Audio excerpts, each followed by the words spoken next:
Congratulations on your big boy, man. Congratulations. Alex, put your head up, man. Daddy didn't change. Did Diddy abuse you when he was your producer? Did you see Diddy abuse you? Do you think Cassie's addicted to opioids? How big is Diddy? I don't see it.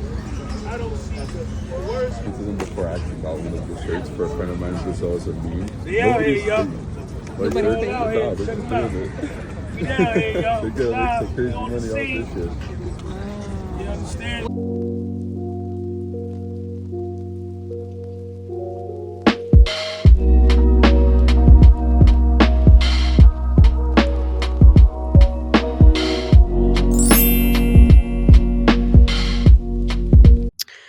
Hey y'all, welcome to Deep Dives with Sali. I am exhausted because I actually went to the courthouse today. If you guys don't know, I am based out of New York City, so I'm able to easily just go to where the trial is happening. And luckily for the public, it's a federal case, so we're free to go into the courtroom to view the case. And some people don't have a chance to sit in the courtroom because it is a high profile case. So they do have an overflow room where you're able to view what's happening live, and you're able to sit and listen in on what's going on. So I just wanted to do a recap of day 5. So I am doing like a day-to-day breakdown. I'm not sure if I'm even gonna be doing this every single day. Like I said earlier in my videos, I was going to try to, but this is a lot of work and it's exhausting. And also my channel is very, very small. So I don't know if like I want to keep pushing myself to get to a point where somehow I have some visibility and people are recognizing my page and my work, but it is a lot of work. And I also do have a full-time job, so it's not easy. And I'm also trying to improve my reporting skills. So guys, let me know if there's something that I'm not doing right, because someone commented on one of my TikTok videos saying that, oh, like I'm not accurate in my information when I'm literally in the courtroom talking to reporters, and also getting my facts from CNN, which they were also live. So I don't know what she was talking about, but I wanted to take you guys through my day. Listen, I stepped out of my house at 12 and I got to the court at like around 1:30, and immediately I see reporters are stationed outside of the courtroom, and they're waiting for lawyers and people to come out. So immediately I noticed there was like this erratic, loud not Trump, I was about to say Trump supporter. I mean Diddy supporter. He kind of almost looked like he was on something, and nobody was really taking him serious until the cops came and tackled him in the park. I can show you guys this video of this supporter. And I had my microphone plugged into my phone, so some of the you can't really hear the audio too well because my mic was like plugged in to it. But this guy was all in, and apparently he's been attacking reporters. He was saying that they locked him up and put him in a psych ward for supporting Diddy. But yeah, I saw a lot of bizarre things, y'all. It is just so I saw too much. I saw too much today, y'all. This is messy. From the inside of the courtroom, from outside, everything was messy. Do you guys know who crackhead Barney is? She was outside flashing her breasts. She was flashing her titties outside of the courtroom, talking crazy. Like, y'all, this is not even like the half of it. Like, there's just so much that I want to show you guys. It's a lot, but I wanted to first get through the recap. So let's go to CNN, and we're going to try to see what CNN what they talked about today. All right, let's go right into the Cassie testimony day 5. So today was the last day of Cassie's testimony. I even have a video of Cassie's husband walking out the courtroom. Let me show you guys. So right on my page. Oh, wait, this is not this one. If you go right on my page,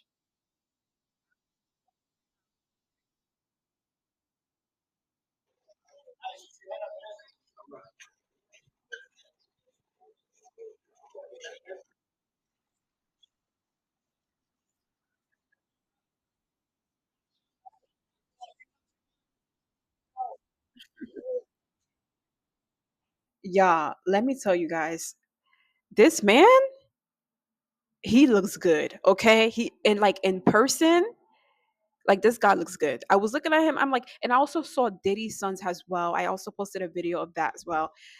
They look like, oh, they just look so. I don't know how to describe it. Like they were glowing, hair neat, clothes tidy, like just well put together. Their skin is glowing.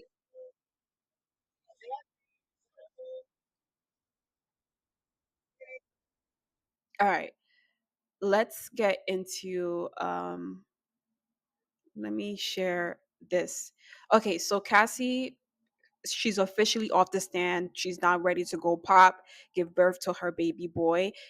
Her lawyer did come out and provided a testimony, but we'll get into that later. So on Friday, she testified more about the physical abuse at the hands of Combs and the drug fueled freak offs that happened over the course of their more than a decade long relationship. So I feel like Friday, the defense, they continued on. I think they were trying to suggest that Cassie was on drugs most of the time and maybe didn't remember some things. I did talk to some people who were literally in the courtroom in the overflow room, and they were saying that Cassie kind of looked confused at some point. She was trying to recount certain things, and they kept asking, "Oh, maybe you were on drugs and you didn't remember." Yeah, so she talked a lot more about this physical abuse. The defense, Ventura says she believes Combs was intoxicated, but says she couldn't objectively define whether he was in a blackout when he dragged and kicked her in a March 2016 assault captured by hotel surveillance cameras. She also accused Combs of other controlling behavior, testifying that he would take her phone or passport when he was angry with her. So after the defense cross-examined her, she did go through the redirect with the prosecution. So during the redirect, Ventura said that there were times Combs didn't remember physically abusing her, but there were times where he was pretty aware what he was doing. Again, they're trying to basically respond to the defense team like, okay, yeah, he didn't they were on drugs most of the time, but there were times where this man was clearly in his right mind. She also added, quote, is just who he was, end quote, and that she had seen him be violent with other people. Then we go on to the rape allegation. The defense saying other texts presented to the jury showed the pair going back and forth about dating and seeing other people in 2018. The defense asked questions about where those texts fell on the timeline of events that year after Ventura alleged that Combs raped her following an August 2018 dinner. I also feel like they kept trying to ask Cassie, like the people she dated and like the timeline of when she dated those people, because it almost sort of seemed like she was dating people, but then she kept going back to Diddy. So she dated Kid Cudi, but it was involved in freak offs with Diddy. She was also talking to Michael B. Jordan, but then also talking to Diddy. The during the prosecution redirect, when asked if she had any doubt that Combs raped her in 2018, Ventura answered no. Like she clearly remembered. Yes, she was on drugs most of the time, but there's events that she clearly remembers, and she was able to testify like, yes, I remember this. No, I don't remember. In terms of freak offs, so when it comes to the defense, the jury saw a text exchange in which Ventura said she was going to tell Combs she didn't want to participate in this drug fueled sex performances anymore, but ultimately didn't say so because of how he reacted. They also heard a recording of Ventura threatening a man in March 2014. Oh, I heard about that when I was at the courthouse. She threatened somebody in March 14 because he has seen one video of her freak offs, and she basically threatened to unalive this person because she feared that um, somebody secretly recorded her.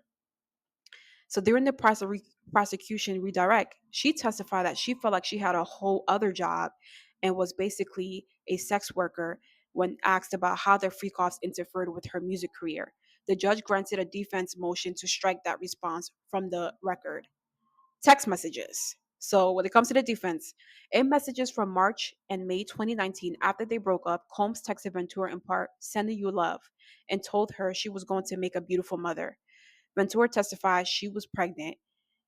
In later messages, Combs told her things had, quote, definitely been rough without your friendship, end quote.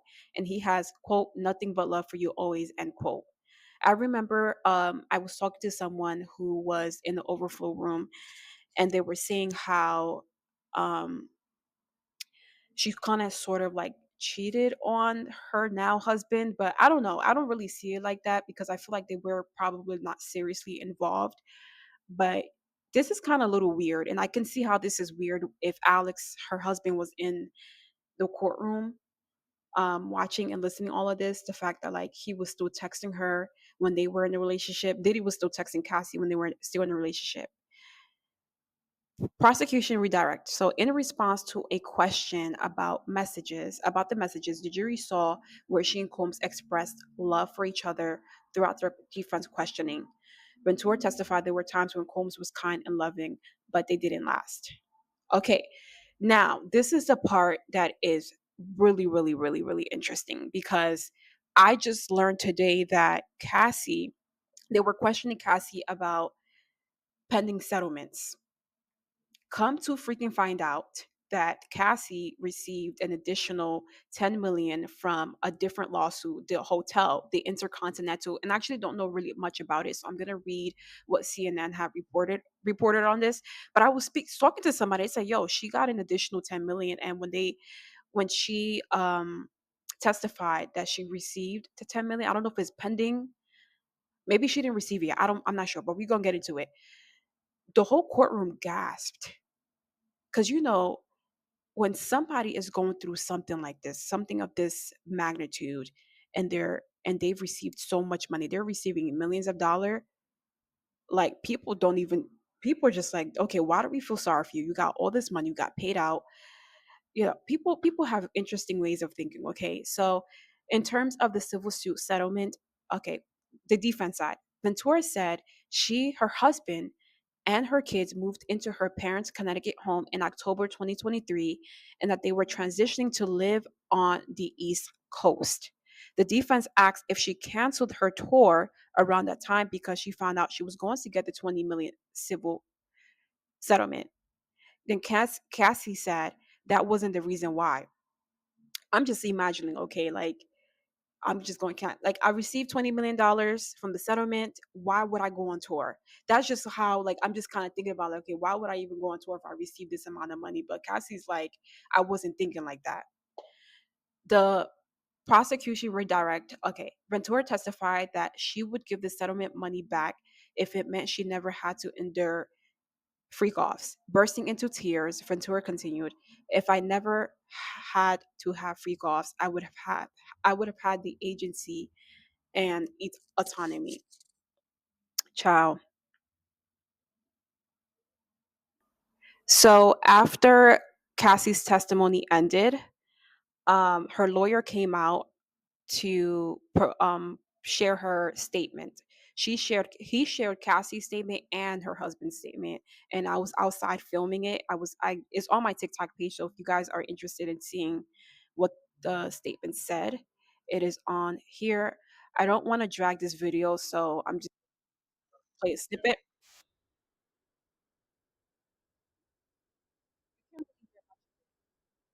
But she's pretty much like thanking everybody and just saying that this was challenging but also empowering for people who are who've been through who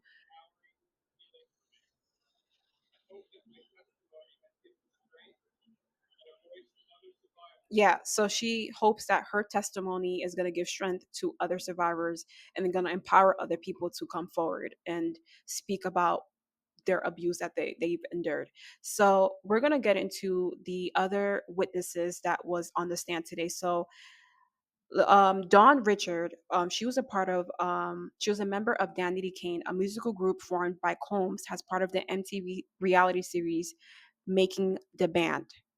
Okay, so when Dawn got on the stand, it was a mess. It was a mess, and I don't think she's even gonna return because Let me get into why she might not come back. So Dawn Richard testified she saw Combs attack Ventura in 2009. She said Combs came into the kitchen where they both were and tried to hit Ventura with the skillet. After the altercation, Combs dragged Ventura by her hair upstairs, and then she said she heard glass breaking and yelling.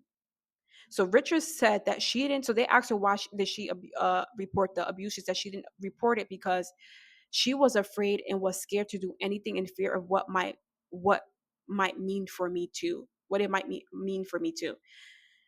The next day, Richards said Combs asked her and another woman to come to his house where he told them what they witnessed was passion and what lovers do, and told them it was in their best interest, quote, best interest if we didn't say anything, end quote. So the defense was like tight when Dawn was saying all of this because they're saying Cassie didn't mention this in her testimony. So Richard's testimony shouldn't even be a part of this case because Cassie didn't include it. She didn't mention anything about being hit with the skillet. So I don't think Dawn is gonna come back. And then they also had Yasin Binda. So Yasin Binda is she's a part of Homeland Security investigations. She's a special agent who works in the human trafficking division at the department. She handled the logistics for Diddy's arrest on September 16, 2024, and she was the one that searched the room at the Park Hyatt where Combs was staying. So she talks about the types of things she saw. So now we're and Binda's perspective, we're seeing what the hotel looked like, what materials they found. So she said that, so the jury saw photos of two Ziploc bags. Each of them was filled with Johnson baby oil and Astroglide, which was recovered from bags in the entryway closet. So imagine walking inside the Hyatt Park Hotel, and literally in the entryway, you see a Ziploc bag with Astroglide and baby oil, literally right when you're getting in there. And then she saw more bottles of baby oil and lubricant were found in the bathroom. So now you're going to the entryway, you go to the bathroom, there's more baby oil, you come back out, there's baby oil on the nightstand, and then there's baby oil everywhere else in the room. So at this point, they're being shown photos of what Binda recovered, like what she because she was in charge of taking photos. So like the courtroom is seeing pictures of all of this. And I was speaking to people who were in the courtroom, in the overflow room. They said, yeah, there were a bathtub full of baby oil. There's baby oil in the entryway. There's baby oil in the like. I was like, damn, how many more baby oil do you need to glisten your body? Diddy is a wild man.